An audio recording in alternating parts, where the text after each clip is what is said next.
single verse in the New Testament could actually challenge centuries of Christian tradition. Well, today we're diving into a source that makes exactly that claim. It argues that the original path to righteousness isn't found in later doctrines, but in the ancient laws of the Torah. So let's break it down. All right, here's our roadmap. We're going to start with the big question at the heart of all this. Then we'll follow the source's argument from the Old Testament to a really surprising example in the New. From there, we'll get into the main event, what the author sees as a huge contradiction, before we land on their final and pretty radical conclusion. So, this whole discussion really boils down to one fundamental question. It's all about the connection between what we do and who we are, spiritually speaking. The source puts it to us directly, just like this. Do my decisions, do my actions actually have an effect on my righteousness? It sounds simple, right? But the answer, according to this text, is hiding in plain sight in one of the oldest books of the Bible. Okay, so to build its case, the source takes us way back to the Torah, specifically to this really powerful moment in Deuteronomy where Moses just lays it all out on the table for the people. Now, the source looks at this verse and says, see, this is not a metaphor. It's a direct, unambiguous choice. God presents two roads, life and death, and the instructions for choosing life are crystal clear. Walk in his ways and keep the commandments. Simple as that. So, this is the formula that the author establishes, and it's the foundation for their entire argument. It's a direct equation. Following the Torah's commandments is righteousness, and that righteousness leads to life. It's cause and effect. Now you might be thinking, okay, that's the Old Testament, but the source argues this idea didn't just disappear. In fact, it claims we find powerful, direct proof of this very same principle right in the opening pages of the New Testament in the story of two very specific people. And here they are, Zacharias and Elizabeth, who you might know as the parents of John the Baptist.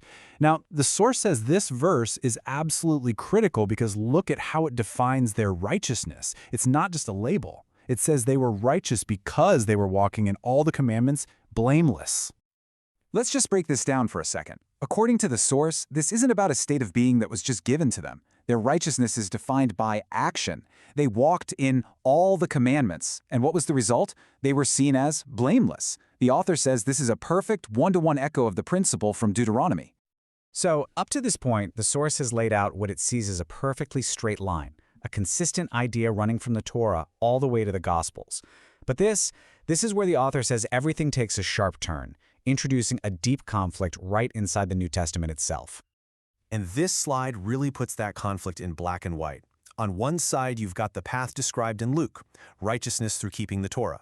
But on the other side, the source points to the teachings of the Apostle Paul, arguing that he introduced a totally new idea, that Jesus basically supersedes the Torah as the way to be righteous. And here comes the really bold claim. The source alleges that this new theology is built on a direct misquoting of that exact same passage in Deuteronomy we looked at earlier. And the implication of that is huge. Because if Paul's way is the only way, then the righteousness of Zacharias and Elizabeth, as described so clearly in Luke, suddenly becomes impossible. So, after laying out this deep internal contradiction, where does the author land? I mean, what's the big takeaway from this whole scriptural deep dive? Well, to really hammer the point home, the source lists several practices that are pretty central to a lot of modern Christianity. And it argues that if you look at Luke's description of righteousness, the one that called Zacharias and Elizabeth blameless, none of these are there. The author frames these as later additions, totally separate from that original Torah-based definition. And that brings us to the final call to action. The source is essentially urging the reader to recognize these contradictory elements and to return to what it presents as the one true, unified path to righteousness, actively observing the Torah. This whole analysis leaves us with a much bigger and maybe more provocative question. It's not just about one verse or one interpretation. It really forces us to ask, how do we deal with different voices and even apparent contradictions inside a single sacred text? And how does that process ultimately shape what we believe? It's definitely something to think about.